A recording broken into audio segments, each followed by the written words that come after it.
So, as a lot of you probably know, Denji lost his spot and he's no longer the protagonist of his own show. You honestly gotta be a different level of a bum to lose your starting gig just like that, or you messed up really bad. But what exactly did he do that got him replaced from his own show? Well, let's get right into that. This is gonna be a great one. Don't forget to like and subscribe.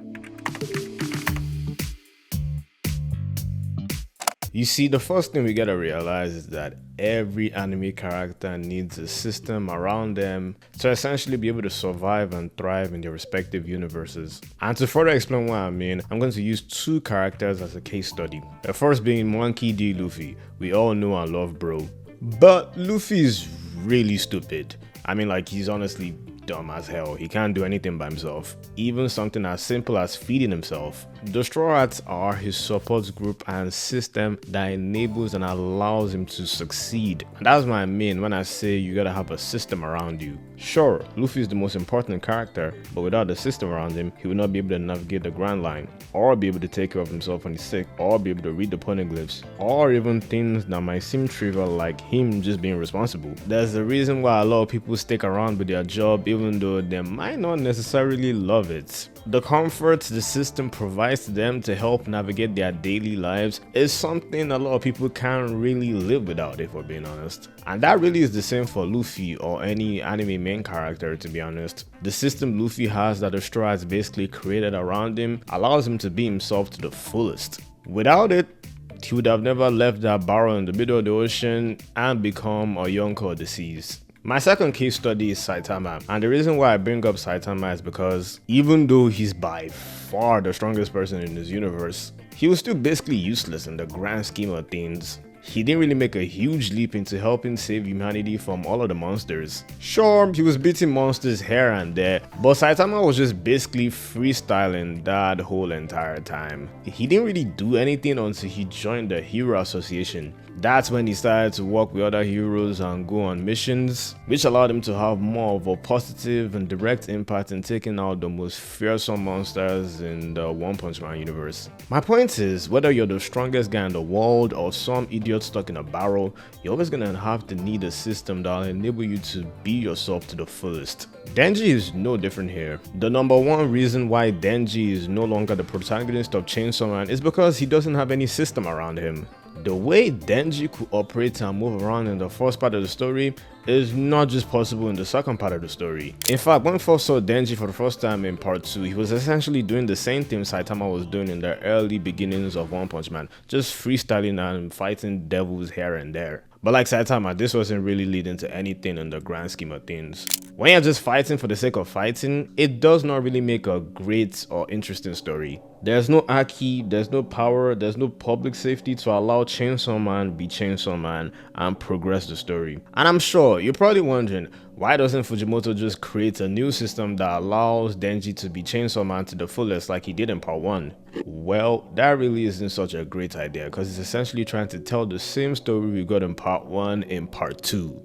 If he goes that route, there really is nothing that'll make the story of part 2 that much unique or interesting. And you always run into the risk of trying to introduce characters that fulfill the same role of characters that you've introduced in the past. And more often than not, characters like this either fall completely flat or end up not living up to the originals. I mean, just look at the amazing conclusion that were written for Aki and Power. We're honestly not gonna get that with any new character if they try to fulfill the same role as Aki or Power. It just can't be recreated at all. It wouldn't have the same feeling. It would feel like a cheap imitation of the previous one. And if we go to Saitama route where Denji joins an organization that already has a system that'll enable him to be Chainsaw Man, well, it's not that simple.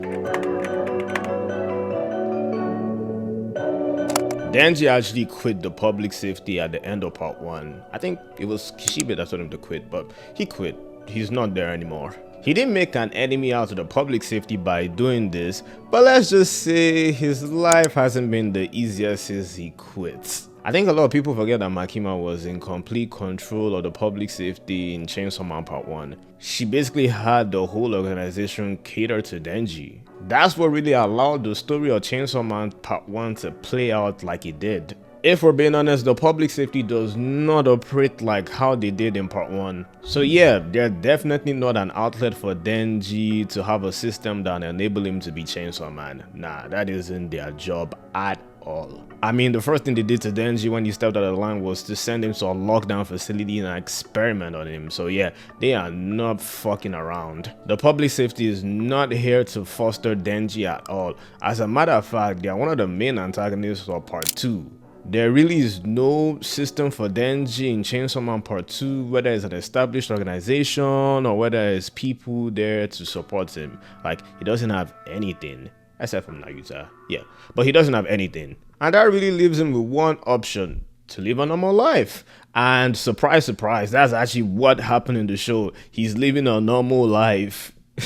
Sure, it might not be the most satisfying thing out there, it's a bit boring, it's a bit mundane, but it actually follows a logical plot in the story. Like, it makes sense. But hey, at least he's living his dream, and he has Nayuta as a sibling that loves and cares about him. There's just really no path for Denji to be the protagonist. And that's why we're like, yeah buddy, you're fired. There really is no story to tell that centers around you, so yeah, we don't need you, bro. Sure, there could be a whole Chainsaw Man church that's pressuring you and coercing you to continue being Chainsaw Man, but there's gonna be consequences if you do continue as Chainsaw Man. Come to find out, the secret goal of the church is actually to get Pochita to come out. They don't really care about you. You're essentially even looked at as more of a tool than Makima saw you in part 1. I mean, if they really cared about Denji, they'd make you the leader of the Chainsaw Man church, but that's not what happened at all. So y'all that are gonna be in the comment section that'll be like, oh, but Denji had a whole arc to himself. Surely he's the main protagonist of Chainsaw Man Part 2. Well, that arc was really a huge setup to get Pochita to come out. The same way Part 1 was a huge setup to get Pochita to come out at the end of the show. And even the dating Denji arc where he played a huge role, well, that arc is entirely from Asa's perspective, from beginning to end. From her basically asking him on a date to her feeling sad because she thought he stood up.